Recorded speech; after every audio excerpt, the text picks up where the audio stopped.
హైదరాబాద్లో జనాభా బాగా విస్తరిస్తోన్న ప్రాంతాల్లో మన్సూరాబాద్ డివిజన్ ఒకటి.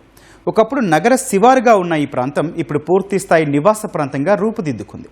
కొత్తగా వచ్చిన కాలనీలు, అపార్ట్మెంట్లు, నిరంతర వాహనాల రద్దీతో మన్సూరాబాద్ రూపురేఖలే మారిపోయాయి. అయితే జనాభాకి తగ్గట్టుగా డివిజన్లో మౌలిక వసతులు అభివృద్ధి చేయలేదు. డ్రైనేజీ, త్రాగునీరు, రోడ్లపై గుంతల వంటి సమస్యలతో ప్రజలు ఇబ్బందులు పడుతున్నారు. డివిజన్లో మౌలిక వసతులు కల్పించాలని ఎన్నిసార్లు కోరినప్పటికీ తమను పట్టించుకునే నాథుడే లేడని చెబుతున్న మన్సూరాబాద్ వాసుల గోసపై ఈటీవీ ప్రత్యేక కథనం.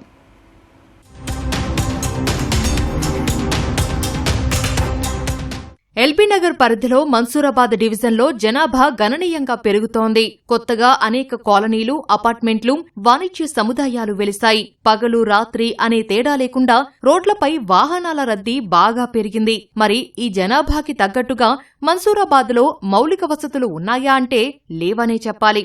వర్షం వస్తే చాలు డివిజన్లోని లోతట్టు ప్రాంతాల్లోని ఇళ్లల్లోకి వరద నీరు చేరుతుంది. చెరువుల్లోకి మురుగునీరు చేరి దుర్వాసన వస్తోంది. డ్రైనేజీలు సరిగా లేక మురుగునీరు రోడ్లపైనే పారుతోంది. ఇక పలు కాలనీల్లోని చెత్త సేకరణ వ్యవస్థ అయితే అటకెక్కిందనే చెప్పాలి.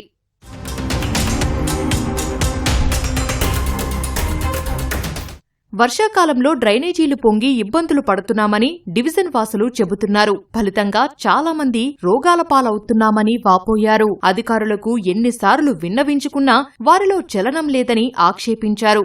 దీనికి తోడు ఎక్కడెక్కడి నుంచో కుక్కలను తీసుకొచ్చి తమ కాలనీల్లో వదిలేస్తున్నారని స్థానికులు మండిపడుతున్నారు. ఆ కుక్కలు చిన్నపిల్లలు, మహిళలు, వృద్ధులను కరుస్తున్నాయని ఆవేదన వ్యక్తం చేశారు. మా ఇంటి ముందు నుంచి నెలల తరబడి వర్షాకాలం వచ్చిందంటే మాది ఇదే పరిస్థితి. ఇంకా వర్షం వచ్చిందనుకో హైదరాబాద్లో వచ్చి ఏం చేస్తారు, అక్కడ మట్టిని తీసి పడేస్తారు. నీళ్ళు ఎటు పోతున్నాయో కూడా పట్టించుకోరు.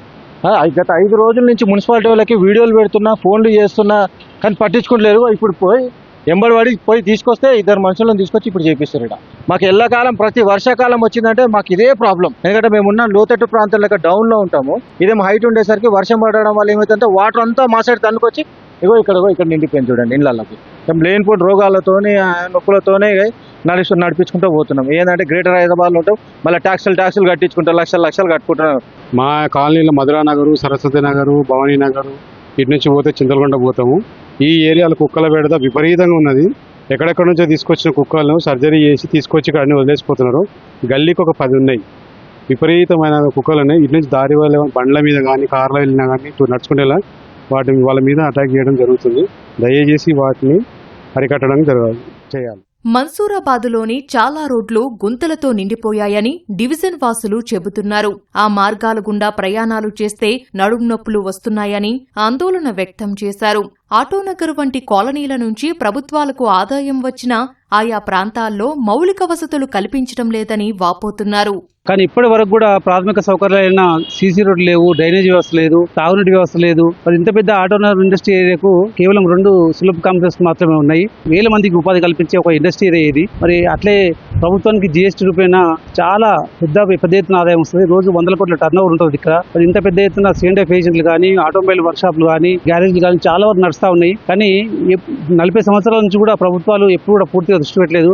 పెరుగుతున్న జనాభాకు అనుగుణంగా తాగునీటి సరఫరా, పారిశుద్ధ్యం, చెత్త సేకరణ వ్యవస్థలను మరింత పటిష్టం చేయాల్సిన అవసరముందని మన్సూరాబాద్ వాసులు కోరుతున్నారు.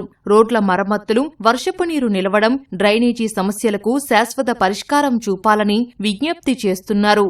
అభివృద్ధి విషయంలో మన్సూరాబాద్ డివిజన్ వేగంగా ముందుకు సాగుతుంది. అయితే పెరుగుతున్న జనాభాకు అనుగుణంగా సమస్యలు పెరగకుండా ఇప్పటి నుంచే ముందస్తు ప్రణాళికలు అవసరం. అధికారులు, ప్రజాప్రతినిధులు సమన్వయంతో ప్రత్యేక కార్యాచరణ రూపొందించి ప్రస్తుతం ఉన్న సమస్యలకు శాశ్వత పరిష్కారం చూపగలిగితే భవిష్యత్తులో మన్సూరాబాద్ డివిజన్ మరింత అభివృద్ధి చెంది ఆదర్శవంతమైన డివిజన్గా నిలిచే అవకాశం ఉంది. మన్సూరాబాద్ నుంచి స్వామి, ఈటీవీ న్యూస్, హైదరాబాద్.